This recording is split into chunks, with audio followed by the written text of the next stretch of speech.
Hi everybody, you catch me illuminated by the mid-morning sun. It's at a low angle and it's nice to see it actually, because we're in between two storm systems at the moment. Got some finished knives to show you.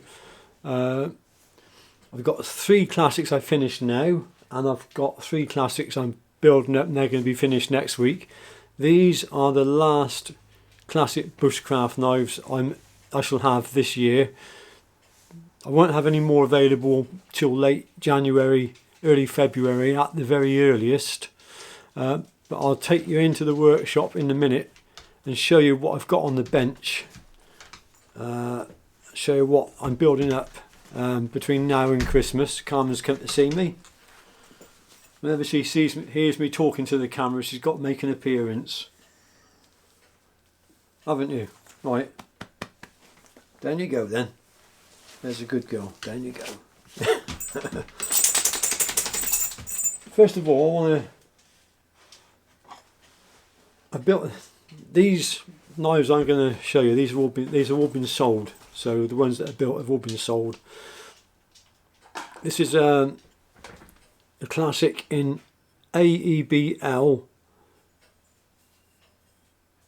stainless steel, which has been it's gone through the dry ice cold quench, where I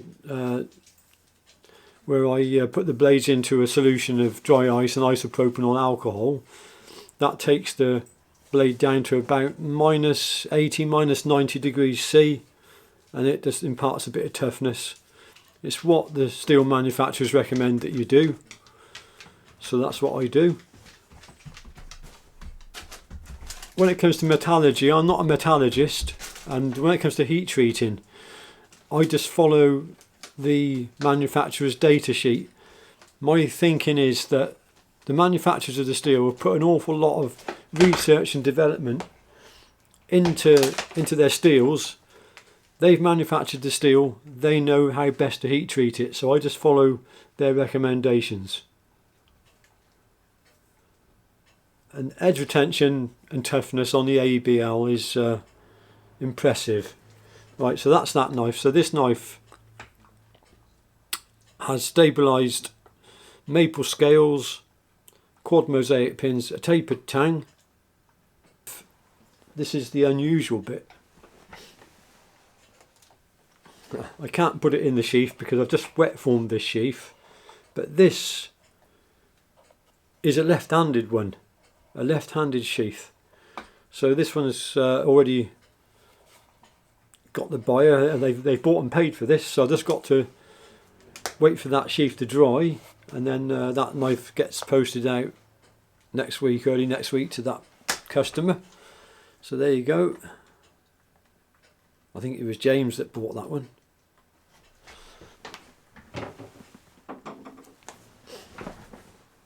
This one here, customer's coming to collect this one this afternoon. So this one's got a dangler. I don't tend to make many danglers now, to be honest with you, but this guy requested a dangler because I think he does a bit of ferreting, and he wanted the blade, the sheath, to be able to move like that. Same spec. It's in AEBL.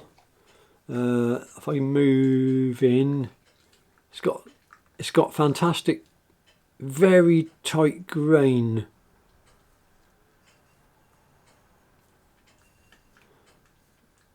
Slightly spalted on one side.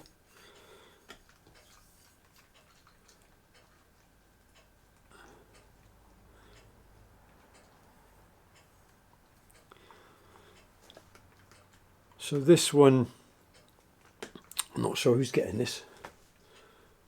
I know he's going to come and collect it this afternoon. So there you go. That's that knife.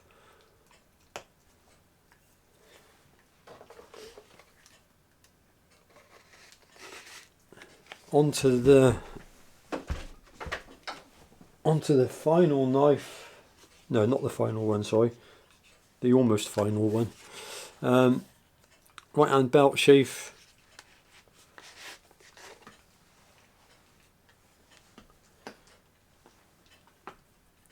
So again, another classic in maple.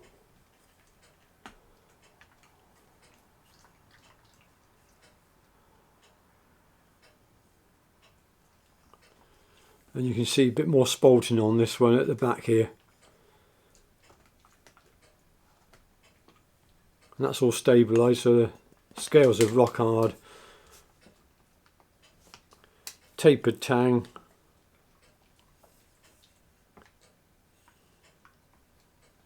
Black G10 liners. Just an all-round very nice knife. So I hope those people will be happy with their classics. One final knife which is still in my possession, which I'm delivering to my friend Steve next week. He wanted a little whittler, so I know he'd like to see this before it gets delivered to him. He's my friend that owns a piece of woodland, so I'm going to go camping over on his wood next week, and I'll take the knife to him then. So again, this is in AEBL. The same cold cycle applied. I do the heat treatment process is basically the blade is protected in a product which coats the blade and stops any hot air in the kiln damaging the blade, causing oxidation, and then they're put into the kiln at 1065 degrees centigrade, and then I hold them at that temperature for 15 minutes, and then bring them out, plate quench, and as soon as they're down to ambient temperature, which literally is only less than a minute, it's amazing how the plates really take the heat away. They go straight into the isopropanol dry ice bath, which takes them down to almost minus 90 degrees C, and I leave them in there for a minimum of an hour, and then the blades then come out and they go into two temper cycles, 2 hours each, and I find around about 180 degrees C at 2 hours ends up with a final hardness of around about 61.5 to 62 HRC, which seems to be a very good hardness for AEBL. So that's Steve's blade. It's got a coating of Vaseline on it at the moment, just to protect it. It is stainless. Stainless, it's a lot less hassle to look after. It will stay bright and clean, but the operative word is stainless or rustless. People think that, oh, it will never rust or it will never stain. Well, it still can stain. It just means that it stains less or it rusts less. So you've still got to exercise caution and look after your blades, but that's the thing. It stains less, it rusts less. It still can rust and it still can stain. I think I'll take you into the workshop now and show you what I got on the bench, and then I'm hoping to build up most of these knives. The classics will be built up next week. The 3mm knives will be built up after that, so hopefully between now and Christmas. If not, then it'll be between now and the end of January, because January for me is a time when I got to put a lot of effort into sorting out my tax. We've got in the UK we've got to submit our tax by the 31st of January, and I generally spend the Christmas period and a little bit into January just sat at the table collating all my receipts and getting everything ready for my accountant, and it's a right pain in the ass, but it's got to be done. So anyway, before I take you into the workshop, I just got to show you something else. I was given this box of wood by a very, very good friend and a very, very good customer, John. And some of the 3mm blades you're going to see in a minute, well, two of them are for John anyway, so he's not going to have long to wait. But basically, I've got a box of desert ironwood. I mean, look at that. Isn't that gorgeous? you know, I'm going to get quite a lot of knives from that piece of wood. I've no idea how much he paid for it, but it's going to be hundreds of pounds. But it's not just that piece of desert ironwood. It's another lovely piece there. I mean, this is all fairly high grade stuff. I'm going to save the best to last. Yeah,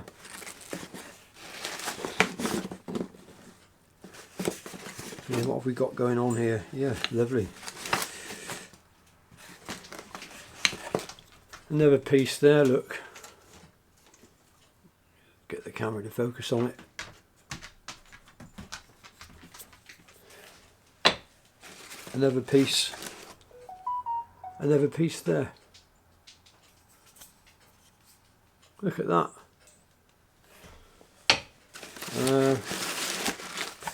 Another piece there. So I'm going to be fitting this to some of the 3mm knives. That's a piece that I had already lying around, so not such a high grade piece, but desert ironwood all the same, and it will still make a lovely handle. And what else have we got in here? There's a piece there, beautiful piece of desert ironwood. And this is the last piece, the best piece, and this is the piece I'm fitting to John's 2 knives. Just look at that, it's been polished. I'm sure the others are polished up nice as well, but you can just see the iridescence and the grain in that wood. I mean, this is exhibition grade pieces of wood.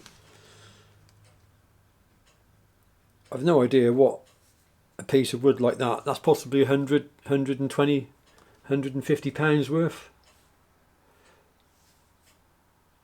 Look at that, isn't that beautiful?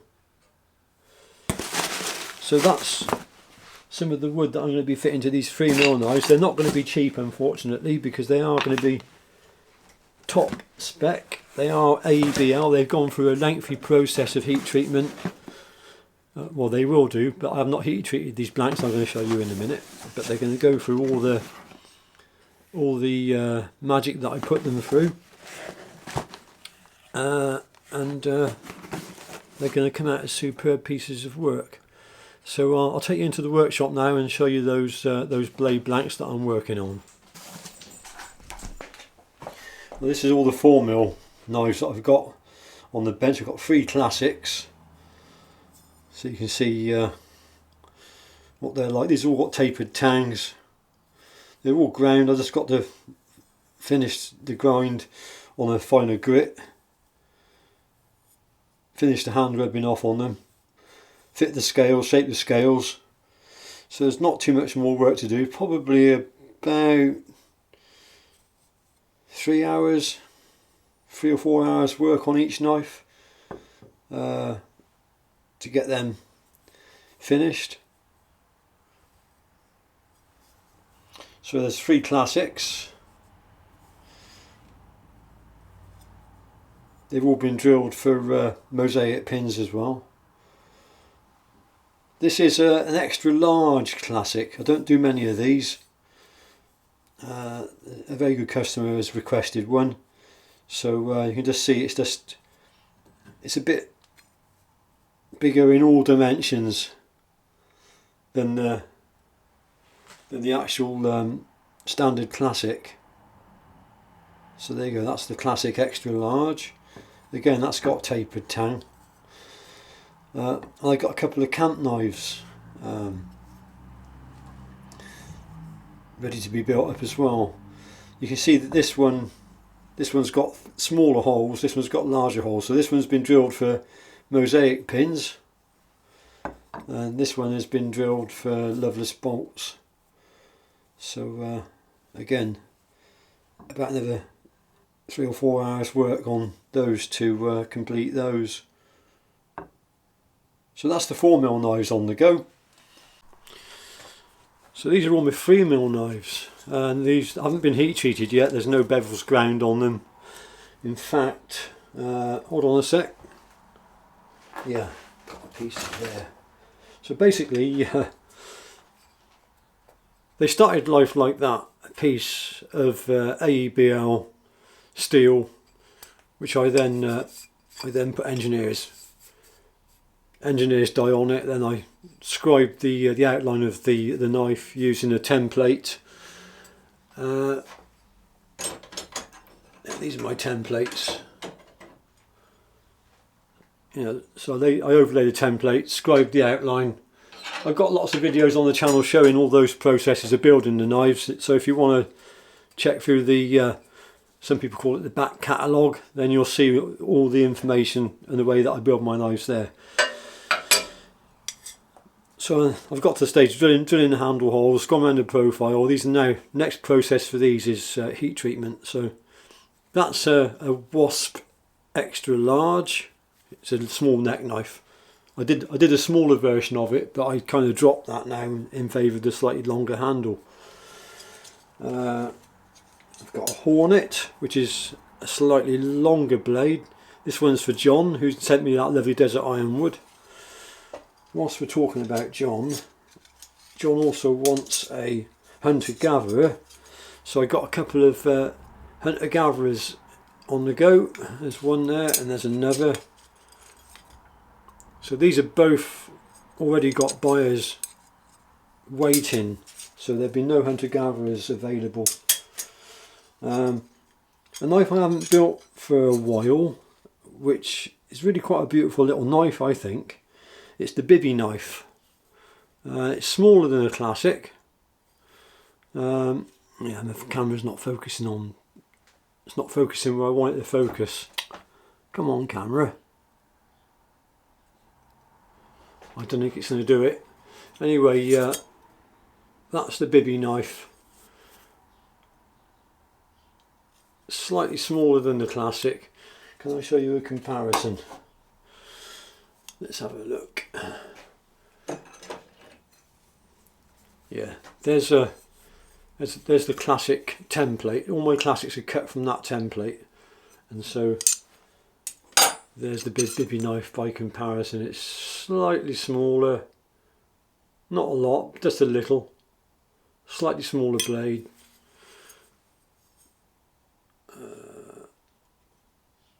Different shape handle. Different shape handle. I like the Bibby. Not built many of them. The classic seems to be the most popular.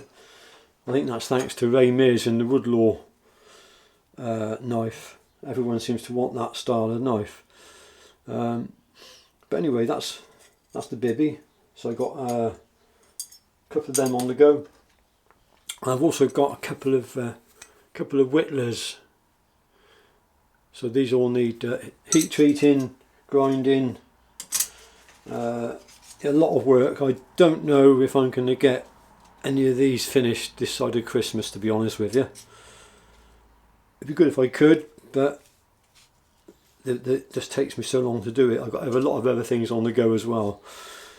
Not only that, running 2 YouTube channels. My wife constantly needs a bit of looking after because she's not been that well, but she's okay.